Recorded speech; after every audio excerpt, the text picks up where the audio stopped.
Hello friends, welcome to my இன்னைக்கு என்ன குழம்பு சேனல். இன்னைக்கு என்ன குழம்பு சேனல்ல ஒரு வித்தியாசமான கடலைக்கறி தான் ஃப்ரெண்ட்ஸ் பண்ண போறோம். ரொம்ப டேஸ்டா இருக்கும். வாங்க இதை எப்படி செய்யறதுன்னு பார்க்கலாம். இது நீங்க புட்டு செஞ்சுட்டும் சாப்பிடலாம், அதே மாதிரி சாப்பாட்டுல போட்டும் சாப்பிடலாம். தோசை இட்லிக்கெல்லாம் கூட ரொம்ப அருமையா இருக்கும்.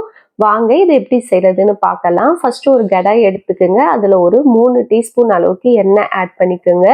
இது நீங்க பட்டர்ல செய்யறதுனால செஞ்சுக்கலாம். இது கூடவே கொஞ்சமா ஸ்பைசஸ்லாம் ஆட் பண்ணிக்கலாம். பட்டை, கிராம்பு, ஏலக்காய், பிரிஞ்சி இலைலாம் ஆட் பண்ணிக்கோங்க. ஒரு 1/2 டீஸ்பூன் அளவுக்கு சீரகமும் சேர்த்துக்குங்க. நான் இன்னைக்கு ஒரு 2 வெங்காயத்தை ஒரு 5 முந்திரி வச்சு அரைச்சிருக்கேன், இந்த மாதிரி பேஸ்ட் மாதிரி. இதையும் இதில் ஆட் பண்ணிக்கலாம். இது ஒரு 2 நிமிஷத்துக்கு அந்த எண்ணெயிலேயே நல்லா வதக்கி விட்டுருங்க. ஓரளவுக்கு நல்லா வதங்கின பிறகு இஞ்சி பூண்டு பேஸ்ட் ஒரு 1/2 டேபிள் ஸ்பூன் அளவுக்கு ஆட் பண்ணிக்கலாம். இப்போ இஞ்சி பூண்டு பேஸ்ட் சேர்த்துட்டு அதோடைய பச்சை வாசனை போற வரைக்கும் கொஞ்சம் வதக்கிக்கலாம். இப்போ ஒரு 2 தக்காளி பேஸ்ட்டை இதுல ஆட் பண்ணிக்கலாம். ஆட் பண்ணிட்டு அதையும் மிக்ஸ் பண்ணி விட்டுருங்க.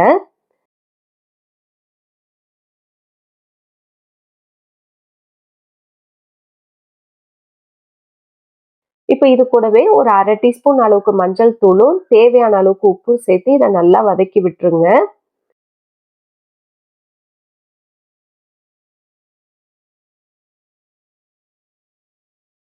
தக்காளி நல்லா வதங்கி எண்ணெய் பிரிஞ்சு வந்த பிறகு நான் இன்னைக்கு ஒரு 2 குடமிளகாவை ஆட் பண்ணியிருக்கேன், நல்லா கியூப் சைஸ்ல. உங்களுக்கு விருப்பம் இல்லைன்னா ஒரு குடமிளகா கூட நீங்க ஆட் பண்ணிக்கலாம். நான் 2 குடமிளகாய் சேர்த்துட்டு அதையும் மிக்ஸ் பண்ணி விட்டுறேன். இப்போ இதுக்கு கொஞ்சம் மசாலாஸ்லாம் ஆட் பண்ணிக்கலாம். தனி மிளகாய் தூள் 1 டேபிள் ஸ்பூன் சேர்த்துக்கோங்க. நான் காஷ்மீரி மிளகாய் தூள் வீட்டில் அரைச்சி தான் சேர்க்குறேன். அதனால ஒரு 2 டீஸ்பூன் காஷ்மீரி மிளகாய் தூள் நான் ஆட் பண்ணிக்கிறேன். அது கூடவே தனியாத்தூள் 1 டேபிள் ஸ்பூனும், கரம் மசாலா பவுடர் 1 டீஸ்பூனும் சேர்த்து இதை நல்லா மிக்ஸ் பண்ணி விட்டுருங்க.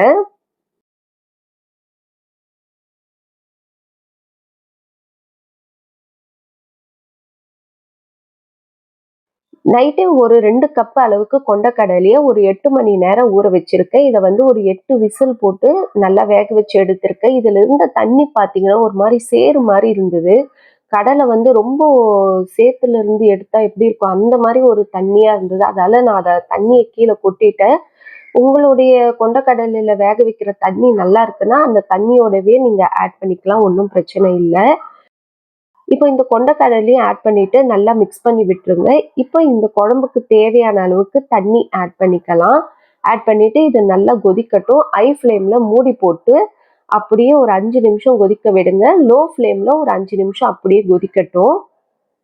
ஒரு 10 நிமிஷம் இந்த மாதிரி கொதிக்கிற நேரத்துல நான் தேங்காய் ஒரு 1/2 கப் அளவுக்கு தேங்காவும், அதுல 1 டீஸ்பூன் அளவுக்கு கசகசாவும் சேர்த்து இதை பேஸ்டா அரைச்சு வச்சிருக்கேன். இப்போ 10 நிமிஷம் கழிச்சு இந்த தேங்காய் பேஸ்ட் இந்த குழம்புல ஆட் பண்ணிக்கலாம். இப்போ இது கூடவே கொஞ்சமா தண்ணியும் சேர்த்துக்கிறேன் நானு. இப்போ மறுபடியும் என்ன பண்ணுங்க, நல்லா இதை கொதிக்க விடுங்க. நல்லா கொதி வர ஆரம்பிச்சதும் கொத்தமல்லி கொஞ்சமா போட்டுருங்க. அது கூடவே லெமன் ஜூஸ் ஒரு 1/2 டேபிள் ஸ்பூன் அளவுக்கு இதுல பிழிஞ்சு விட்டுருங்க. ரொம்ப டேஸ்டா இருக்கும் லெமன் சேர்க்கும் போது. அவ்வளவுதான், லெமன் சேர்த்துட்டு ரொம்ப நேரம் கொதிக்க விட வேண்டாம். கேஸை ஆஃப் பண்ணிட்டு சுட சுட சோறுல போட்டு சாப்பிட்டு பாருங்க. அதே மாதிரி புட்டு செஞ்சு அதுக்கும் இதை சைட் டிஷ்ஷா வச்சு சாப்பிட்டு பாருங்க. அவ்வளோ ஒரு அருமையா இருக்கும்.